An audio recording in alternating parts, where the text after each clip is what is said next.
Hi, I'm Brock. I'm Jim. Before we get started, if you want to stay ahead of the cattle markets, sign up for our free daily briefing at herdadvisor.com. It's delivered right to your inbox every morning, 5-minute read. And if you've ever wished you could keep complete cattle records without the clipboard, the Cattle Record Guide lets you enter records from the field with your gloves on. Just say, "Hey Siri, try it free for 14 days at herdadvisor.com. All right, welcome back to Cattle Market Guys. I'm Brock, joined as always by Jim, and we've got a lot of ground to cover on this Friday wrap for August 14th. Let's start with the snapshot. Looking at the numbers on those 500 to 549 weight steers, current price is $417.55 per hundredweight. That's up $6.26 week over week. But if you zoom out a month, it's down $35.34 from where we were back in early July. That's a heck of a slide for 1 month, Brock. It is, and the 600 to 649 weight class tells a similar story. Current price there is $378.77 per hundredweight, up $4.99 from last week, but down $37.73 from a month ago. So we've got short-term stabilization sitting on top of a pretty steep monthly correction. The 1-week forecast for those 500 weights actually ticks up to $425.71. But the 600 weight forecast for next week drops to $354.29 before recovering to $404.17 by the 4-week mark. That's a lot of chop in a short window. Sounds like the market can't decide which way to lean. That's a fair read. And it lines up with what we're seeing in the future space. There was an article this week noting the August live cattle contract settled $2.22.5 higher at $234.17.5 per hundredweight, only to have those gains erased in a Thursday sell-off tied to option expiration. Packer bids did firm up from $230 to $235 per hundredweight earlier in the week, so there's real support underneath. It's just getting whipsawed by thin trading and options activity rather than fundamentals. Thin trading will do that to a market every time. That's about right. Volume context on both weight classes is listed as average, so we're not talking about a liquidity crisis, just a market searching for direction. All right, let's move into our first deep dive because this one's big.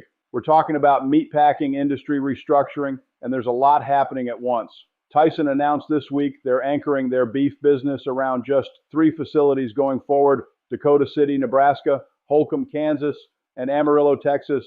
And the article's blunt about why they're calling this one of the most historic cattle shortages the U.S. has ever experienced.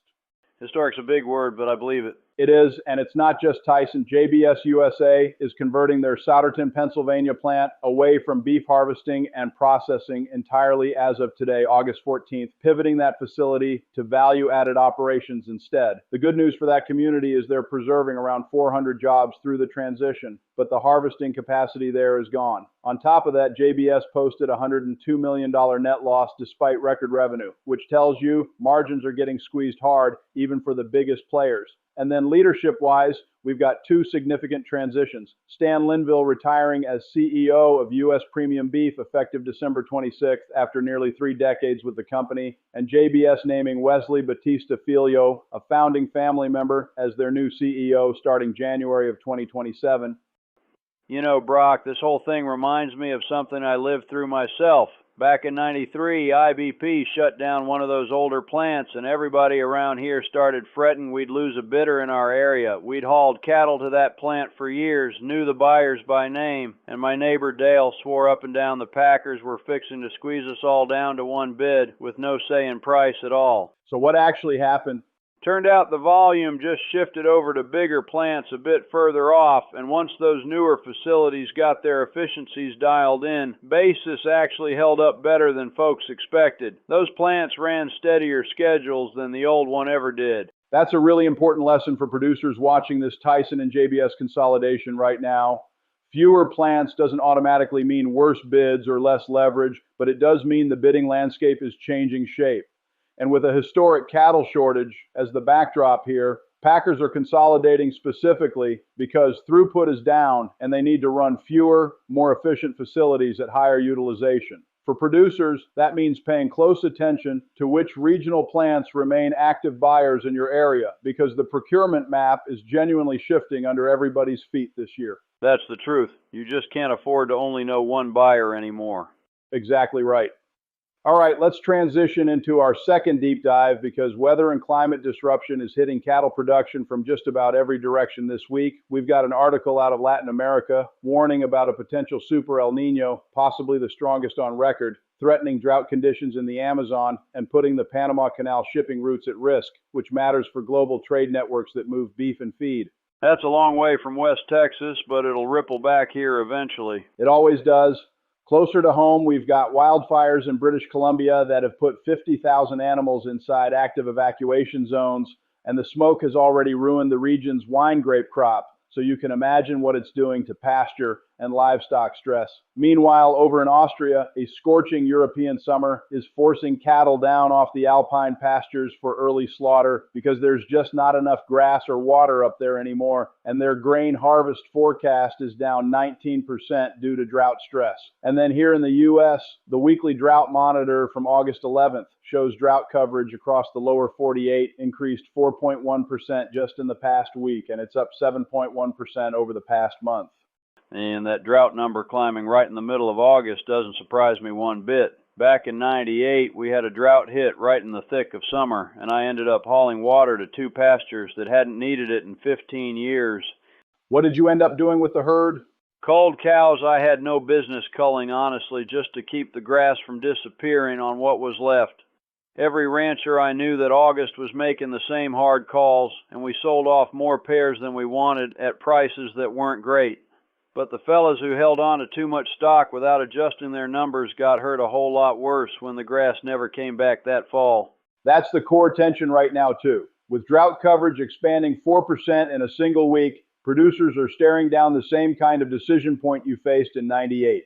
Do you hold in hope, or do you adjust the herd size to match what the range can actually support? And it's not just a domestic story.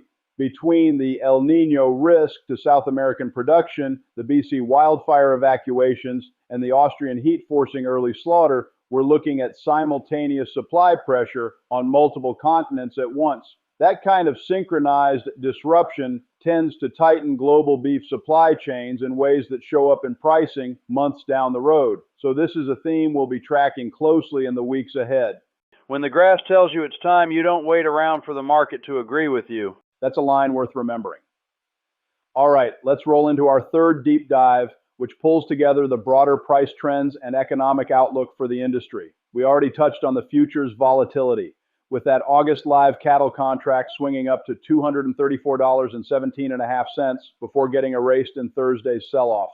On the cash side, USDA priced choice beef cuts at $371.31 per hundredweight, down 11 cents, which is a pretty modest move considering everything else happening in the space. 11 cents is nothing compared to everything else we've talked about today. It is, but the bigger story might be the August WASDE report that came out today. USDA lowered their cattle price forecast for the remainder of 2026 all the way through the end of 2027, and they're citing weaker than expected fed cattle demand as the primary driver. That's a meaningful signal because it suggests the herd shortage we talked about earlier isn't translating into the price strength you'd normally expect when supply is this tight. Demand side weakness is offsetting some of that supply side tightness. Well, that's a strange combination if I've ever heard one.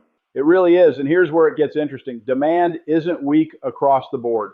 There's an article this week showing ground beef prices are actually rising faster than fed beef prices because ground beef supply has decreased even quicker than fed beef supply. And on the retail side, beef sales grew in July even as total retail meat sales overall declined, which speaks to just how resilient consumer demand for beef has been despite these elevated prices at the counter. Folks still want their burgers, shortage or no shortage. Apparently so, but there's a real headwind building underneath all of this too.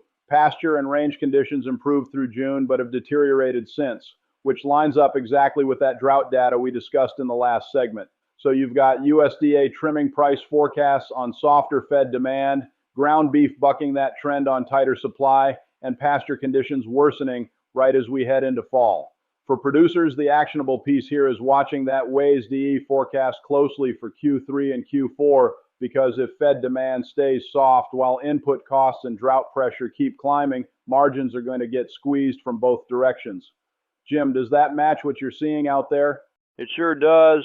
Sounds like a year where you can't just watch one gauge on the dashboard. You've got to watch all of them at once, or one of them's going to sneak up and bite you. That's exactly right, Jim. Well, that wraps up our deep dives for this week. Between the packing plant consolidations, the weather disruptions spanning 3 continents, and USDA's lowered forecasts running headfirst into resilient beef demand, there's a lot for producers to digest heading into the weekend. Stay dry out there, folks, or stay muddy, whichever one you're dealing with this week. Couldn't have said it better myself. Thanks for tuning in to Cattle Market Guys. We'll see you next week. That's all for today. Remember to sign up for our free daily briefing at herdadvisor.com. And if you want complete cattle records without the hassle, try the Cattle Record Guide free for 14 days. Enter records from the field with your gloves on. Just say, "Hey Siri." Catch you in a couple days. All right, see you then.